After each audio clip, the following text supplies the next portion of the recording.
The Adult Ballet Studio is a podcast featuring conversations with the empowering voices of the adult ballet community, a world where passion has no limits and dreams can take flight. My name's Elizabeth Blossfield, and I'm an adult ballet dancer and your host. Welcome to the studio.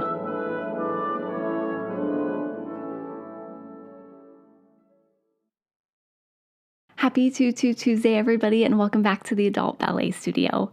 Joining us in the studio for this episode is Helen Banks, owner and CEO of the sustainable dancewear brand Imperfect Pointes. I had so much fun talking to Helen and learning about all of the ways she's seeking to revolutionize dancewear by making it better for the environment. She founded Imperfect Pointes in 2020 and has made a big impact in just 4 years of being in business. She told me she originally founded the company out of frustration at the lack of dancewear brands focusing on sustainability, and after working in fast fashion and seeing the darker side of the fashion industry. She says she was upset by the huge amounts of waste going to landfills and the poor working conditions in some factories where dancewear was being made. To support her journey to launch a more sustainable method of producing and selling dancewear, she went on to study sustainable business leadership at the University of Cambridge and is now on a mission to bring about, as she says, a dancewear revolution.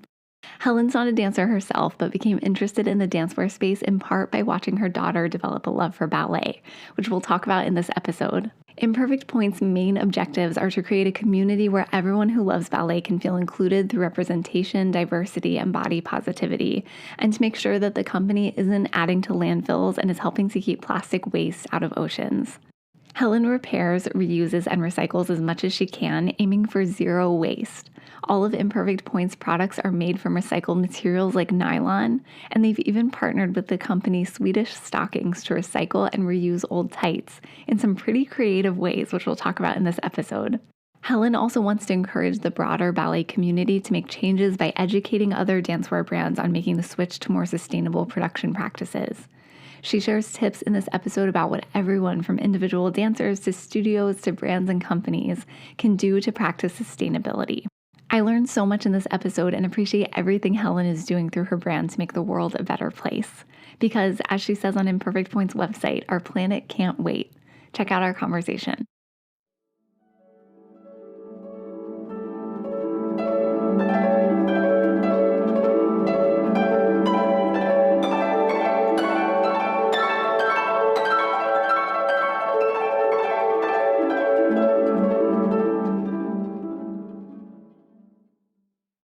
Hi, Helen. How are you doing?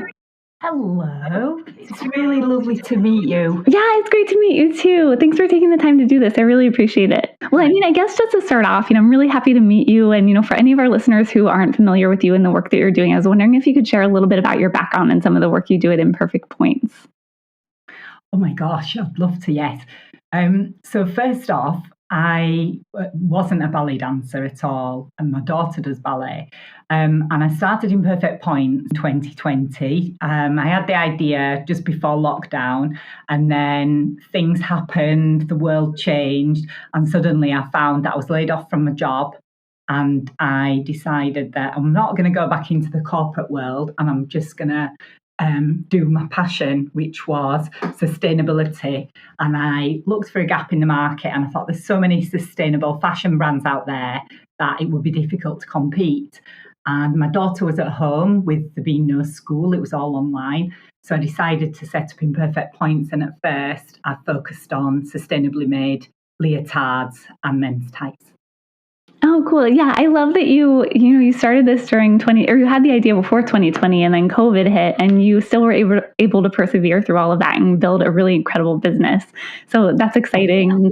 Did you have any fears or any anxiety going into it about, starting your own business in general, but also during such a difficult time in the world with the COVID shutdowns? Well, I was thinking about this actually, and I think as a result of such chaos and the world being in such a state of flux, I actually became more fearless as a result, because there was just so much going on that was beyond my control. I lost my job. I was at home. My family was all here. My daughter was here dancing at home and online. So actually, I just thought, you know what, I've just got to give this a go. And I think that given all of those different things had changed, it just made me go into it like, yeah, I'm going to do this, and why not?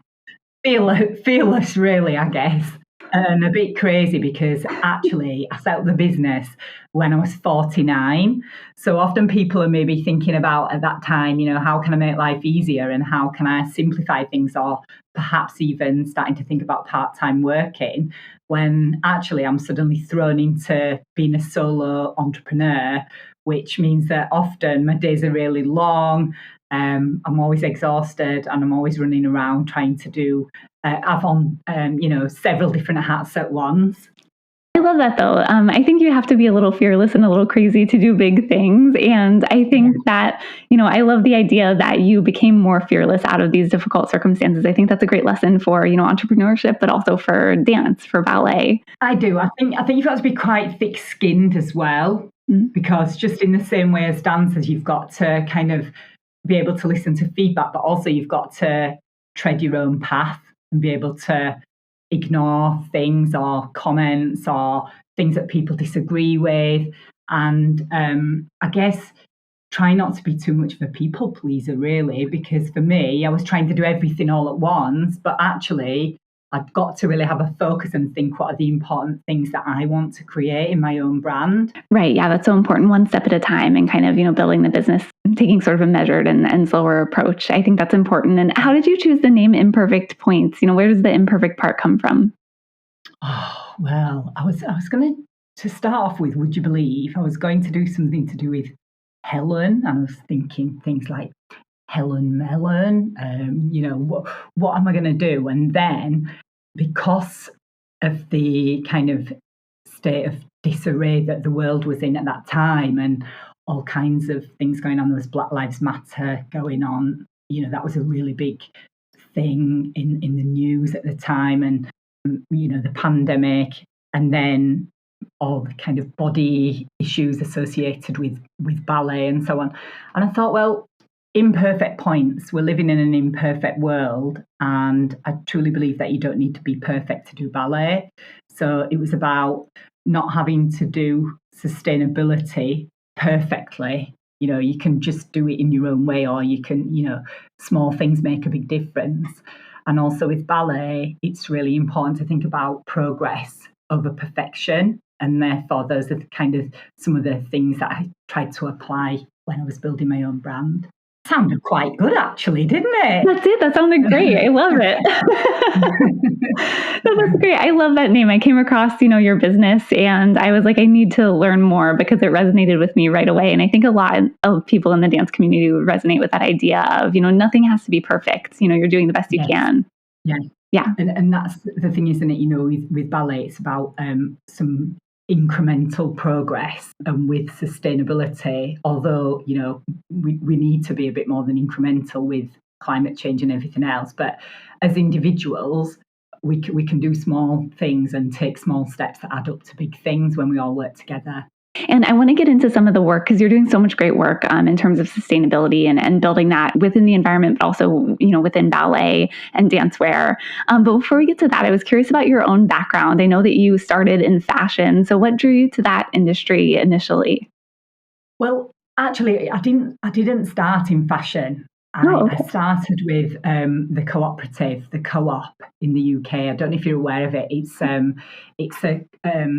cooperative-owned chain of supermarkets and grocery stores here in the UK. It's got quite a number of other businesses attached to it as well. And when I left university, I was really into kind of the ethics of marketing and food marketing and fair trade and ethical trade.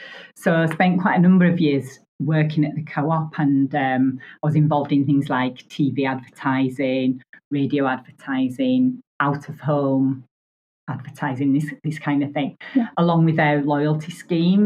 But after a while of food marketing, I realised that I wanted to be more creative in terms of like my own style and so on. And with Manchester being the centre for fast fashion in the UK, there's lots of businesses who at that time were really blowing up, and there was a lot of interest in fast fashion designs that were straight off the catwalk rather, straight onto the website. And I felt that there was a gap in the market to kind of look at how sustainability could be brought into that through corporate social responsibility. That's how I got into fashion, really. I started working in fast fashion, but it wasn't kind of straight from university or anything like that. I actively went out and tried to get a job in fashion. So interesting. And I know that you have, a background, as you mentioned, your education is in sustainable business leadership. So how did that sort of influence once you got ready to start your own brand, how did that influence the development of Imperfect Pointes? I think it was quite a natural progression, really, because I knew that I'd got the skills to understand what was required to set up a sustainable business. But also I wanted to have those credentials and have kudos. So again, going back to the lockdown, and I wasn't able to start producing products straight away because, of course, all the factories were closed. So I decided that at that time it'd be really good for me to upskill myself and really refresh my knowledge on sustainability. And I went back and did a course on sustainability leadership at Cambridge University. But that was a really good confidence booster, actually, because I met lots of people from all different walks of life who were on this course. And it really kind of gave me the impetus to make sure that sustainability was a thread running through every aspect of Imperfect Pointes. And you've really done that. And I'm curious because, as you said, you have the experience working in fast fashion, but sustainability has always been something that it sounds like has been on your heart since the beginning. So what was it like transitioning from working with fast fashion brands to starting your own sustainable dancewear company? And how did you sort of make that switch or navigate it? Well, after I worked in fast fashion, a stepping stone to where I am now was actually 4 years spent in sportswear. So I worked for ASICS.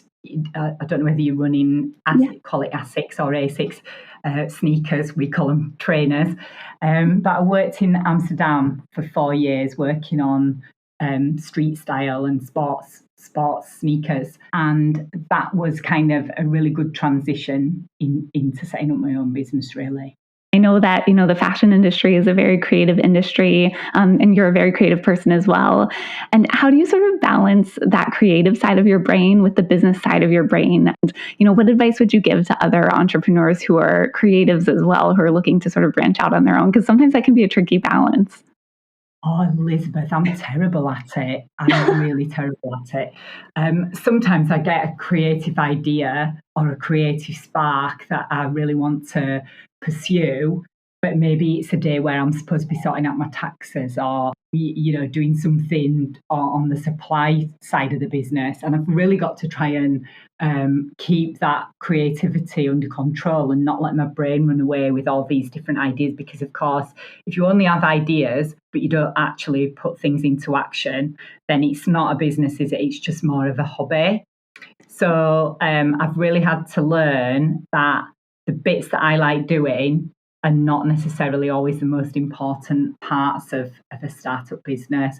But ultimately, I do think that having the passion and the drive and that desire for something is really what's meant that it's kept going. And I've been able to go through 4 years of, lots of ups and downs and financial hurdles and so on. But really, it's been quite a challenge to sort of understand that it's not all about the bits that I like doing. And certainly relying on mentors and business coaches who can help me and support me and help me keep on the right path. Don't try to do everything yourself because you can't be an expert at everything. No, I think that's such important advice. Yeah, don't try to do everything yourself. And it also goes back to what you mentioned about, having passion, but also slowing down and taking careful steps and thinking through everything. But I do have to say that in my research of you and everything that I know about you, nothing has shown me that you're terrible at it. You seem very, very good at everything that you do. I really appreciate you saying that. And sometimes it's really good when it's a good feeling to have that affirmation when someone says that, because it's quite lonely being an entrepreneur, especially when I've come to it at quite a late stage compared to a lot of entrepreneurs. But maybe I was meant to do this, and it's great when you say you think that I'm doing a good job, because everyone needs those kind of appraisals and feedback to say you're doing okay. Yeah, absolutely. Well, it definitely seems like you're doing what you were meant to be doing. And, I know that you mentioned on your website that you're not a dancer yourself, but what drew you to ballet or the dancewear space in particular when building this business? Watched a lot of ballet now. I think the main thing was that when my daughter first got into ballet, I always saw myself as a football mum, a soccer mum, because she's got an older brother. I've got a son as well. So it didn't really come onto my radar for quite a while. But then going to so many ballet classes and it becoming quite expensive, I was thinking to myself, there's so many garments that we're required to buy, and the tights that just get thrown out after a couple of washes, and leotards that start falling apart, and I didn't know about the traceability of the garments, but they were always made from virgin nylon or polyester. And it just got me really thinking about, I felt like I could do a better job of it than some of the brands were doing. And I just thought, you know what, I'm going to give this a go. From an aesthetic point of view, ballet leotards and ballet attire, it's just so beautiful to look at. And so I felt that my daughter was doing it, so I had that close connection to it, but also how the garments fit on the body, the form and function coming together of ballet leotards, and needing to be comfortable, but at the same time to kind of show off the physique. But ultimately, as I've gone along, I've tried to create garments that I feel that dancers will feel confident in. Yeah. You're looking yourself, you're looking in a mirror all day long, and you want to be able to feel confident, whatever size you are when you're doing ballet. So that's really important to me, to create beautiful lines, nice colours, and shapes that I feel are really going to stand the test of time. Yeah, that's so important. And, it really does help with that mental shift. When you're wearing something in ballet class that you feel good in and confident in, it really does help your dancing. So I think that's such an important piece of it. I know that you mentioned that your daughter does ballet. You tell the story on your website about how she was teaching herself ballet from YouTube videos. You got her involved in the studio, and then she got spotted by a prestigious ballet school. So what's it been like watching her succeed in the industry, and what have you learned from her as well? Well, I think having a daughter who does ballet is, watching someone who's really driven and again really passionate, but actually really enjoys what they're doing on a day-to-day basis, getting so much pleasure from ballet, and it was just astonishing to see that development, really. And she always had and still does have a can-do attitude. I will and I can. And I felt that it also had to be all her, not me pushing to do ballet, or, to get to a certain level. It had got to come from her. So I remember when she had the audition, I can remember thinking, well, if she gets in, I might just pretend that she didn't get in so that she doesn't have to go.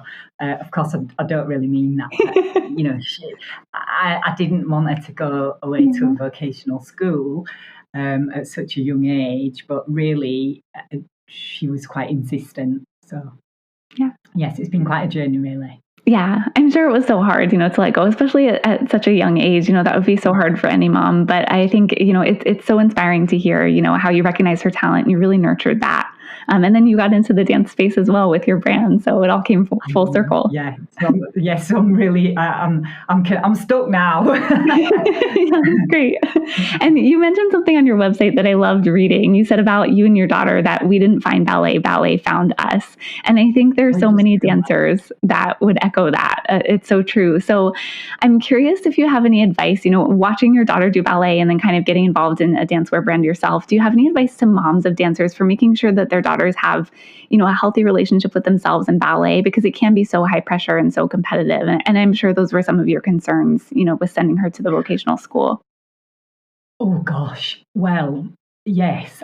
I guess part of it is about giving off the right perception about yourself. So I try to show that I feel good about myself and that I'm happy with my body image and my body shape, and not being limiting around foods, or trying to create a balanced diet for myself, and really teaching by example. So I think if you're a parent, it does seem to apply more to mums, I guess. But if you're a parent and you're constantly saying, "Oh, I'm fat," or "I'm this," or "I'm that," or I don't like how I look," or "I'm too wrinkled," or whatever it is, you're just giving those negative. You're passing on that negativity to your child, aren't you? Really. But I think that in terms of my perception, I don't know how relevant this is, but for me, it had to come from my daughter rather than me saying, I think you should go for this or I think you should go for that. And ultimately, that's meant that she's very independent and also responsible for her own ballet training. And I'm just there as a sort of support, I like to think. I love that. I think that's so important, especially in something like ballet, to learn to make those decisions for yourself and advocate for yourself because, as much as we want our parents to be with us all the time, they're not always going to be there to make those decisions. And I think, in ballet, it can be so fast paced and so high pressure that to be able to have the confidence to do that is so important. So I find that really inspiring, the way that you encouraged her in her own dance journey. We'll be right back after we check in with our friends at Lee Purtle Ballet Company.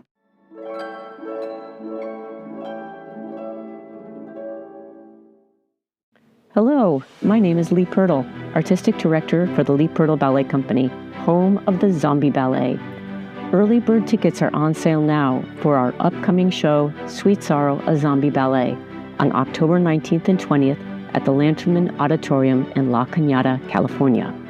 Our sequel to the Romeo and Juliet story will be clawing its way out of the crypt after 2 years of eerie slumber. Buy your early bird tickets at balletforeveryone.com. That's BALLETFOREVERYONE.com. Don't miss this Halloween treat.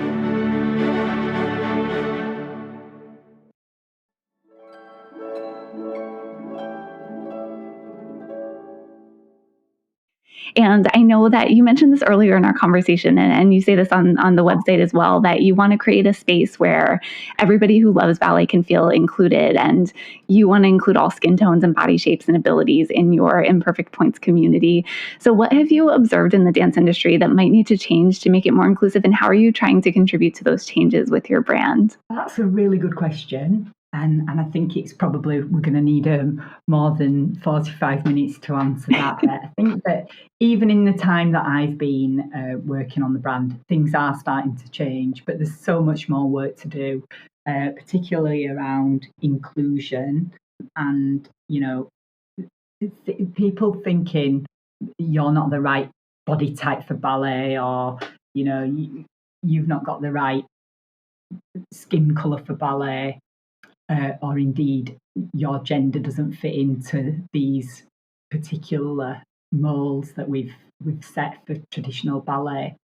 So I try to show by example by having a range of different models, personalities, different backgrounds on the website, and I hope that really does come through. But I'm always conscious of looking for different people who can live the Imperfect Pointes values and hopefully create that real community feel, that it's not like an elite group, or people feel that their contributions are valid whether they've just started ballet or whether they're a seasoned professional.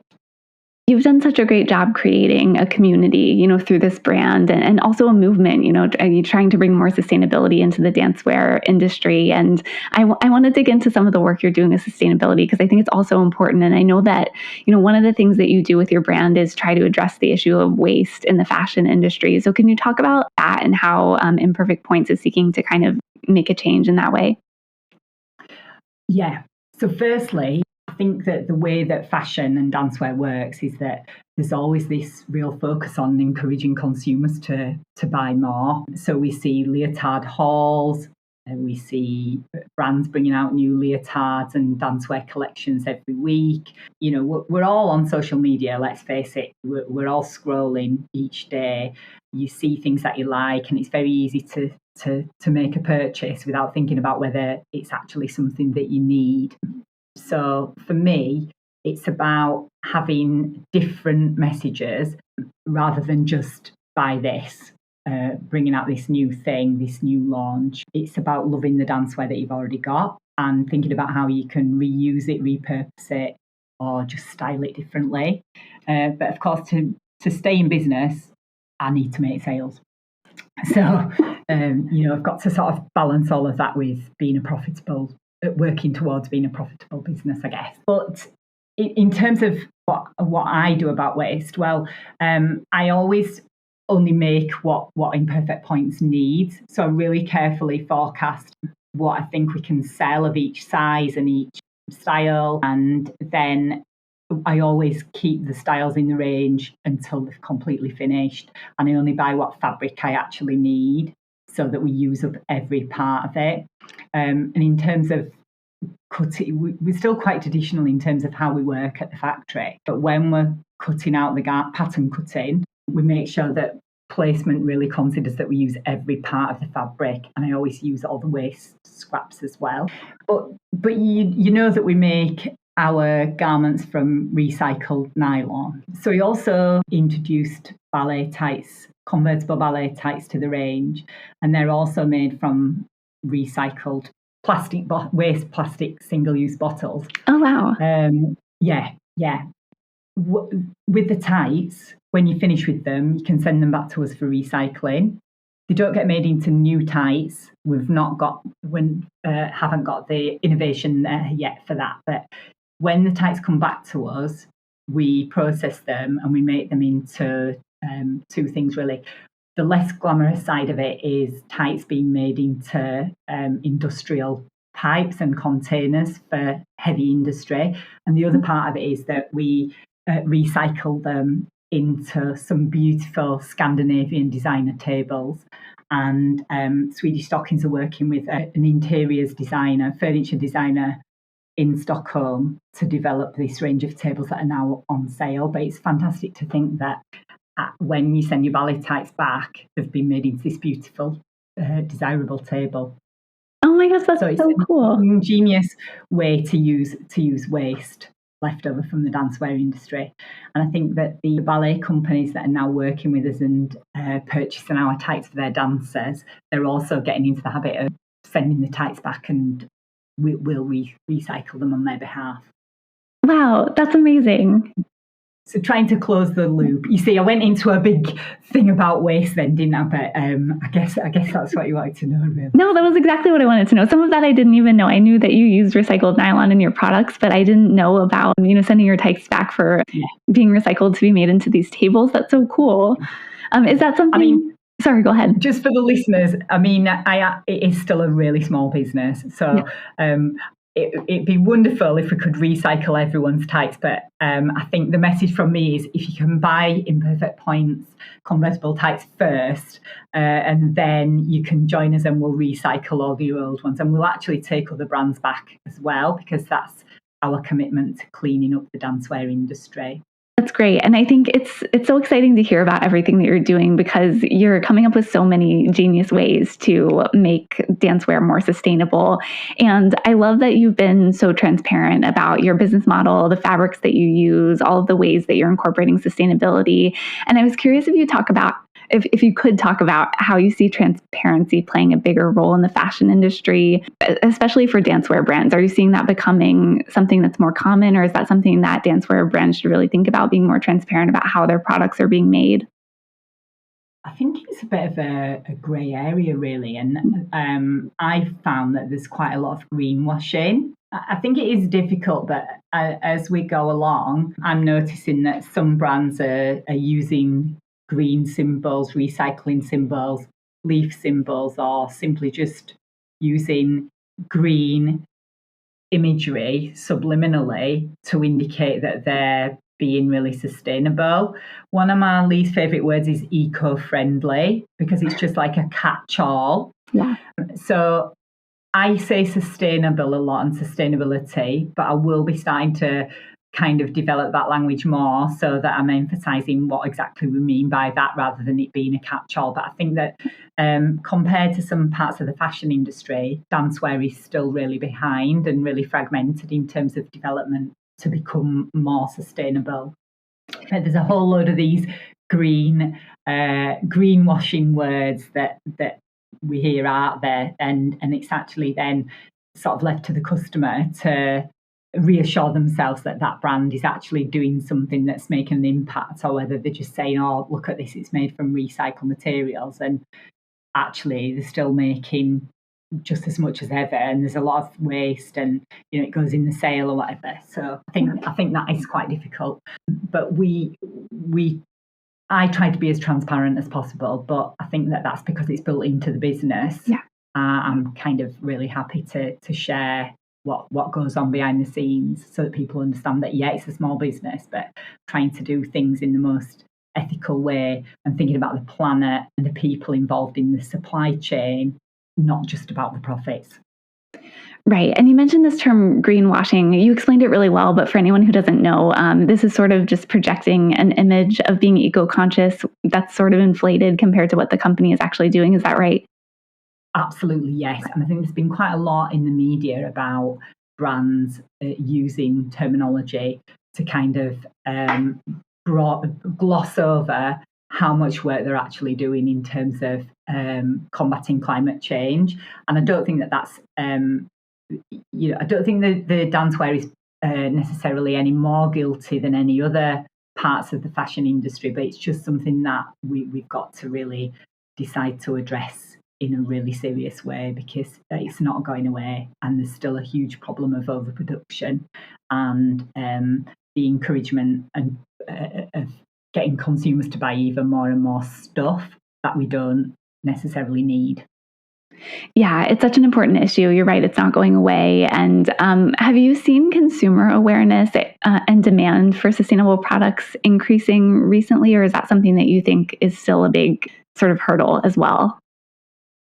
I think it's a challenge, and I think what I have to do is demonstrate that Imperfect Pointes products and designs and our dancewear is sustainability at the moment seems to be a layer that's and by the way, it's sustainable. So consumers still expect, and dancers expect, our products to be beautiful, fit for purpose, and then by the way, it's sustainable. But I think as we go along, more and more consumers and dancers will expect that that's kind of becomes a primary factor in their decision making when purchasing. And you mentioned on your website that a worldwide Fund for Nature report called out the most plastic polluted coastal areas in the Mediterranean, and you decided to name all of your products after these plastic pollution hotspots, which I love, to raise awareness and education. I love that you read that as well. I read everything. I was so fascinated. Yeah. No, I still do that. And that was actually a report that was written, I think it was in 2020, and I read that in The Guardian online. And I thought that's a really good way to get across the message about how we need to reduce single-use plastic and how that relates to single-use plastics and plastic waste going into the Econil recycled nylon that we use for our garments. What I love about this is you're doing so much with your own products, but you're also doing so much to educate consumers so that they, whether they're purchasing from you or moving forward, whatever dancewear brands they're looking at, that they are making sure that they're prioritizing sustainability and recycled products. I know that you say in your website that, as you mentioned, this can't wait. This is something that's such a pressing issue, and, climate change isn't going away. So what are some initial steps that individual dancers and instructors can take? And sort of more broadly, companies and studios, what can they do to switch to more sustainable practices? Okay, well, one of the things that directly, I'm bound to say this, but it's true. First of all companies and dancers go through, hundreds, thousands of pairs of tights every year. They're often very cheaply made in quite unsavoury working conditions. You wear them a couple of times and then they just go straight in the trash and they just go to landfill, usually in countries in the southern hemisphere, often ending up in landfills in South America or in Central Africa. But the more dancers that start to switch to our tights made from recycled materials, the better for the dance world and the better for the planet, because of course then you can recycle them as well. But also one of the biggest forms of sustainability is actually longevity. So if we all start to use products that last longer and think about the make of that product, how long it's meant to last, or is it being designed for just a few wears? You know, we need to be really mindful of what we're purchasing and what we do with it at the end of its life. That's such important advice. And, there are these sort of basic steps that everybody can take to start working toward more sustainable practices. And I want to talk about some of your partnerships as well. I know we talked about your partnership with Swedish Stockings, which is really exciting. You brought the world's first sustainable ballet tights to the market. So congratulations on that. But it couldn't have happened without Swedish Stockings. And it was actually Lynn, the CEO, Lynn Fissinger's belief in me and in Imperfect Pointes that really enabled that to come to fruition. So it's quite a proud moment that we did manage to do that. Yeah, that's very exciting. You should be so proud of that initiative. And you have partnerships with a couple of dancers that I just love. So excuse me if I fangirl for a second, but I know that you have an ongoing partnership with Shelby Williams, or Biscuit Ballerina. And I feel like she's just someone who's universally loved in the ballet community. So what has that partnership been like, and what's it been like working with her? Well, firstly, she's just perfect for imperfect. I mean, she embodies that whole imperfection. But secondly, the sort of official partnership has now come to an end. But that doesn't mean that she's not sort of supporting us behind the scenes and really helping us to get the message out there. And she's still wearing our ballet tights and leotards in a post that she's doing now. And, we do hope to still continue working with it. But that just came about because I just felt that everything that she stood for was really things that really resonated with me about the ballet world, but also to capture people's imaginations and interest, you've got to make things entertaining. Yeah. So I think if you see some of the videos that she made for us, particularly your listeners will remember the one about the tree, the character of a tree, and how that related to World Earth Day. Some of these ideas that Shelby came up with are just absolutely genius. I hope she gets to listen to this. Yeah, I hope so too. Shelby, if you're listening, come on anytime. We would love to have you. But she's amazing. She's an incredible dancer, and her videos are so great and so relatable. So that's exciting that you got to work with her. And I'm a huge fan of Ingrid Silva as well at Dance Theater of Harlem. And I was so excited to learn that in May of last year, you had sort of a pinch me moment when she wore your brown skin tone tights for a photo shoot and one of your leotards. So can you talk about how it felt when you found that out and what that experience was like for you? I nearly fainted. I mean, I've just seen that she's on the cover of Harper's Bazaar in Brazil this month. And so to think that someone of that stature was wearing our leotard and tights is just fabulous. So I've got to sort of point out here that wasn't a paid arrangement or collaboration or anything. It was just me kind of saying, hi, do you know about us, and can we send you some product? And of course, she doesn't need to post about anything that that doesn't appeal to her. But it was a real surprise when I saw that she was wearing our leotard and tights for a photo shoot. That's amazing. I would have nearly fainted too. I mean, you started this business during COVID, and in just a few years, you have Ingrid Silva wearing your tights. So that's she's just so cool, hey. Yeah. And she just looks beautiful in our stuff. So yeah. Yes. Yeah. I'm really grateful to her for wearing it, especially for a photo shoot, and then allowing me to use the images as well. I think that just shows her generosity and actually that she really does care about sustainability in the industry. What a cool moment. And I know obviously you've done so many exciting things. I'm sure there are plenty more exciting things ahead. So I'm just curious what your long-term goals are for Imperfect Pointes. How do you envision the future of sustainable dancewear, and anything coming up that you can share? There's a few things that I'd really like to do, and I've not kind of found a way to do it yet. But some of them are more kind of innovations for the industry. So for example, hope I'm not giving too much away here, but this one is not underway right now, but it's something that I would like to do in the future. I'd love to be able to make the old tights into dance mats or into, yoga blocks or the equipment and apparatus that you use for strength and conditioning, or when you're warming up and so on. And I just think that it would really demonstrate closing the loop to be able to build in some of those things. But of course, I need to get the resources. I need to get work with the right people in research and development. But if anyone's listening who might be interested in trying that out with me and coming in to do a project, I'd love to do something like that. Yeah, that's exciting. Well, I hope you're able to do it, because that sounds like a great idea. And, I'm already going to be a new customer of your dancewear, but I'll definitely be a customer for that too. I'd love it. And yeah, just that just got me thinking that I would like to introduce tights for kids. I'd like to bring out some dancewear that's sort of perceived as more genderless. I don't really like that word, but I think that it'd be interesting to develop a product that looks great on all body shapes. So that's something I'm thinking about, how best I can articulate that, again, with the resources that I've got. But long term, for me, I'm just hoping that, the intention is to really get global reach. And one of the things that really excites me is when I travel, throughout Europe, or when I've been to the US, and dancers have already heard of Imperfect Pointes or tried our dancewear. It's fantastic when I meet new dancers and they say, "Oh yeah, I've tried your tights," or "I'm wearing your leotard for class," or it's just such a special moment. And it makes me think, it is really hard to set up your own brand, but actually it feels like so worthwhile to do something with purpose and with love and passion, really.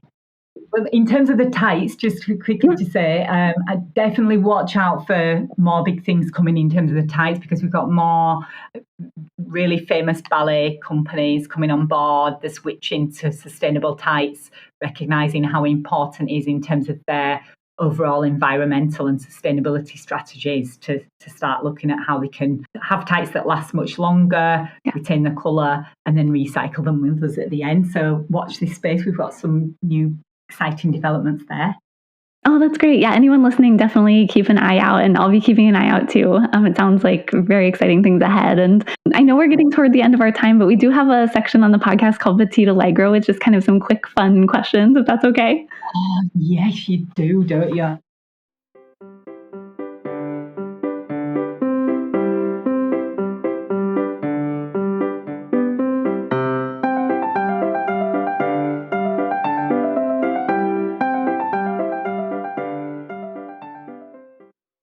I'm sure it changes, but what's one of your current favorite dancewear products that you offer at Imperfect Pointes, or do you have a favorite?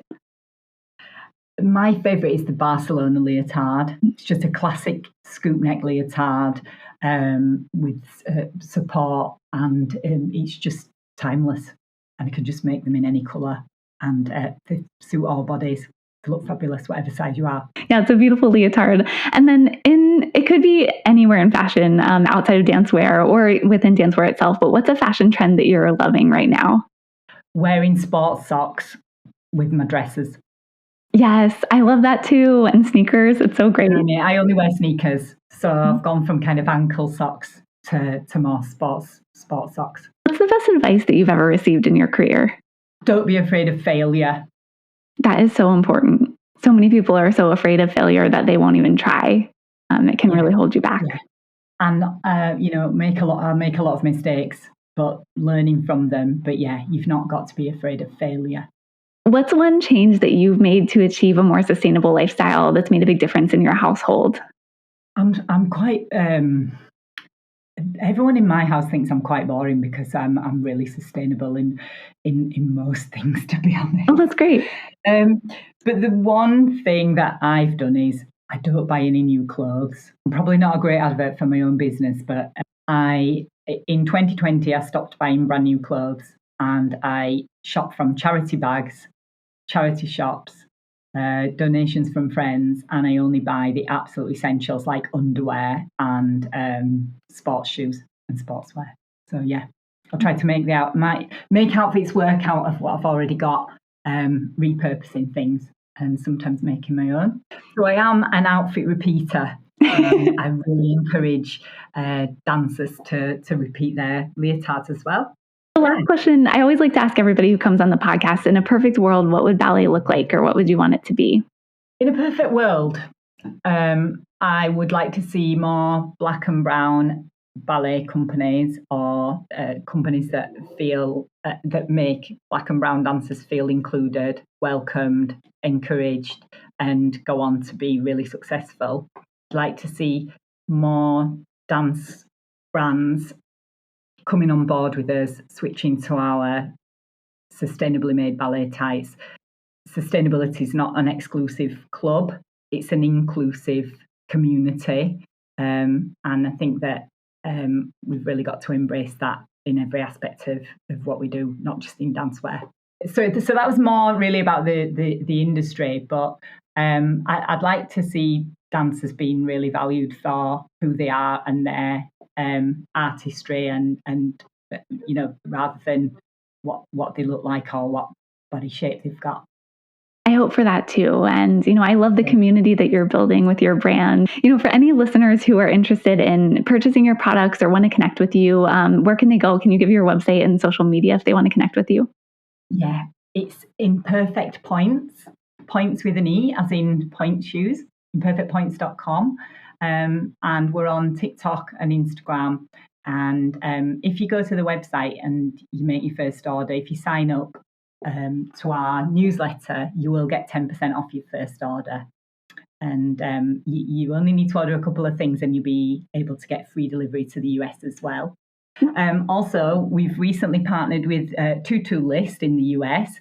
So if any of your listeners just want to purchase tights only and not a leotard, please have a look on Tutu List, because you'll be able to get the tights within the US next day delivery. And I think it's about $2.20 or something. So, you're saving on a few days of postage, overseas postage as well.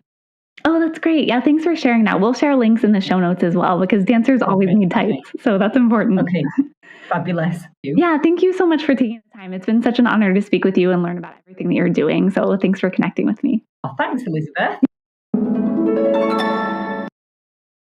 Helen is so hardworking and passionate about everything she does, and she's also a lot of fun. She does everything with a laugh and a smile, and I loved talking to her. While we were chatting, she mentioned a study reported in The Guardian in October of 2020 that found US and UK citizens are the largest sources of plastic waste. There's a link in the show notes to that article if anyone's interested in reading more.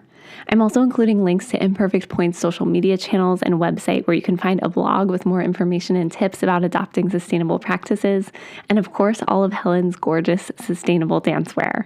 Before we go, I want to remind you that the Adult Ballet Studio is nominated for the Women in Podcasting Network Awards in the Arts and Design category. These are listener-voted awards, and voting is open until October 1st. So if you want to send us some love, you can go to womenpodcasters.com/vote. There's a link in the show notes. Sign up to vote and select the Adult Ballet Studio from the drop-down menu in the Arts and Design category. You can only vote once, and thank you so much for all of your support. We're so grateful to be nominated in this category.